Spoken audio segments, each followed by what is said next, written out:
What's happening, everyone? Welcome to the Maverick Guild Channel Cruise News. Everything going on in the cruise world.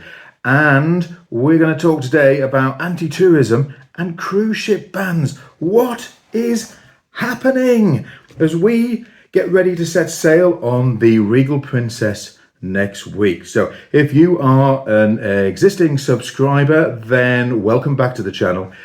If you are new to the channel, new viewer, then please take a moment to subscribe and you won't miss any of the videos that we're going to be publishing over the next couple of weeks as we sail around the British Isles on the beautiful Regal Princess. I can't wait for that. Also, at the end of the video, I have a big announcement to make. So something we're really excited about that's happening over the next few months. So get ready, check that out at the end of the video. But firstly, what is going on, guys, with the anti-tourism movement and the cruise ship bans that are happening predominantly around Europe at the moment? Is this something that you've been affected by? Have you seen any of the protests on your travels? Then, let me know in the comments if you have. It seems a little crazy. A lot of people have a lot of concerns who are living in some of the tourist resorts that they're being slightly overwhelmed. And obviously, tourists like ourselves want to continue going and visiting. So I guess we need to find a happy medium somehow. But in further developments in the last couple of days, Cadaqués on the Costa Brava in Spain. It's a beautiful, picturesque little town, beautiful beaches, lovely little place for people to visit. They have announced they're going to be working with cruise ships to limit the amount of people who can actually visit on any particular day. And I think in some cases it will be as simple as half the ship in the morning and half the ship in the afternoon. So it's going to cause some restrictions for tourists. So I don't know what you think about that. If you have any thoughts on it, let me know in the comments. It's a pilot scheme that's going to, I think, take place in the whole of August. And if they find it is successful, then that's going to continue as well. But it isn't the only place where we're seeing restrictions on cruise ships, of course. Earlier this year, we saw developments in Mallorca where they're looking to cap the amount of tourists that can come in to the port. This has been proposed by the Tourist Authority there and the Committee for Culture. So it's going to be interesting to see what happens there. A lot of cruise ships visit Mallorca at the moment.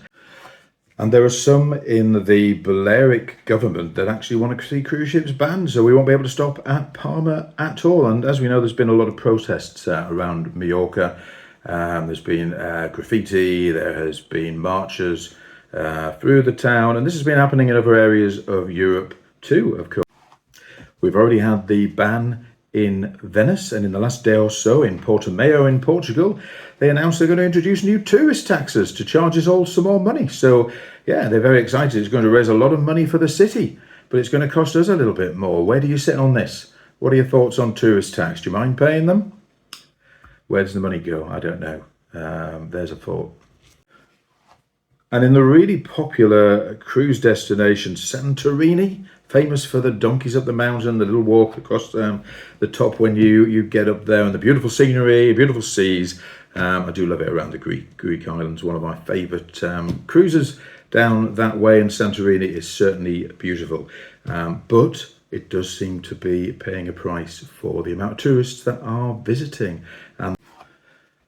And in this week in Santorini, an elected councillor told people to stay at home. He said, beware, tourists are landing in Thera today.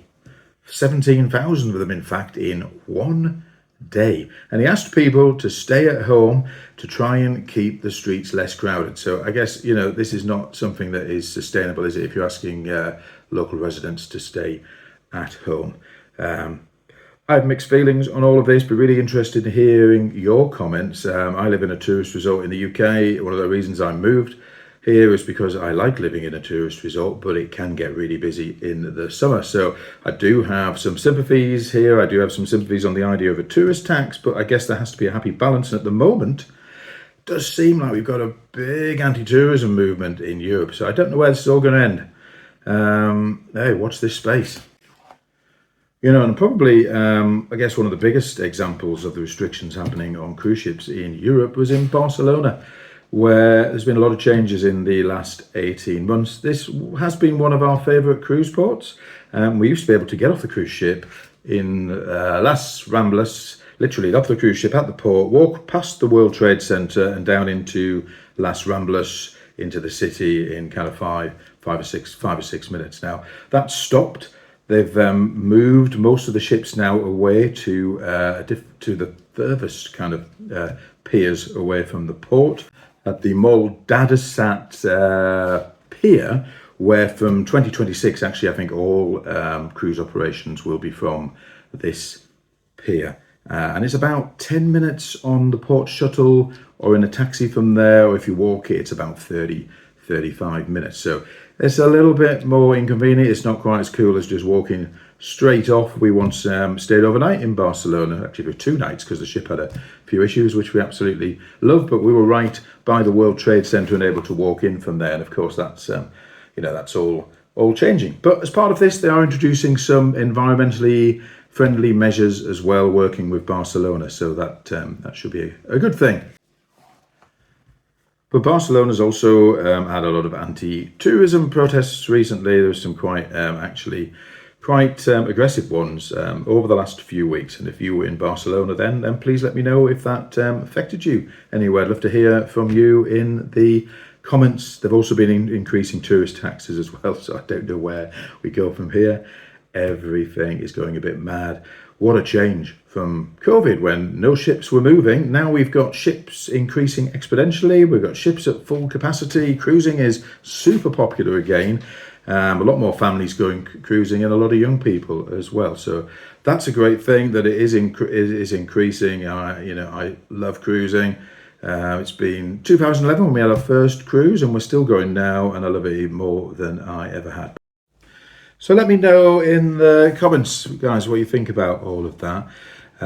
Did have a question this week as well about cruise pricing and when I felt the best time to book a cruise was. Now, it's so variable, to be honest. But at the moment, because cruisers are tending to cruise for capacity, a lot of them, then we are tending to book ours quite well in advance.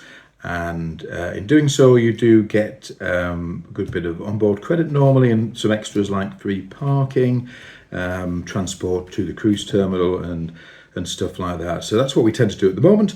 We have found in the past, certainly in the UK market, booking and the Christmas kind of sales around Boxing Day, we've got some good deals. And of course, if you're brave enough to wait it out in the past, we found we got some deals then. But at the moment, because they are tending to fill up, and certainly if you're looking to cruise at a busy time, then I think book as far in advance as you can is certainly what we would do. Anyway, hey, as I said, we're going on the Regal Princess next week, and we're going to be vlogging all of that, load of videos from port visits, some of the fun adventures. But I did find out this week, big surprise announcement from my eldest daughter, that she is coming on the cruise with us with her partner Jack. So we're very excited about that. It was a brilliant surprise. So you'll probably see them in a few of the videos as well. And they give quite an interesting angle from younger cruisers in their early 20s. They did their first cruise about a year ago, and I think this might be their third or fourth already. So you probably guessed that they are liking it quite a bit. For those of you that are a little bit interested in the developments in our house renovation project, then here you go. Here's a clip of where we are now. And I did promise at the beginning of the video that we had a big announcement to make. Well, here it is. So later this year, in November, we are heading off to Florida for 4 weeks, where we're going to be staying in several hotels. We're going to be visiting the Disney parks. We're going to be doing lots of foodie places, sporting events as well, and we're going to be videoing all of that and publishing it on the channel. I can't wait. We're very excited. But I'm also excited to say that we're going to be having a prize draw, which will be for our subscribers across all of our channels in September. So anybody who's subscribed will be in this draw, and that draw will be for wait for it, 3 nights in a Disney partner hotel in Orlando. And if you're wanting to go for longer, the 3 nights will just be deducted off the cost. If you're staying for 2 weeks, then you'd only pay for the 11 nights. But obviously in America, Canada, people obviously go for shorter breaks than we in UK and Europe do when we're coming over. So we're really excited about that. There'll be more announcements on that in a few weeks. So get subscribed if you want to join in the fun. And that's all for now, folks. I will talk to you soon from the ship, probably, or certainly on our way to the ship the next time you see me in the next few days. So really looking forward to that. Take care and have a great weekend.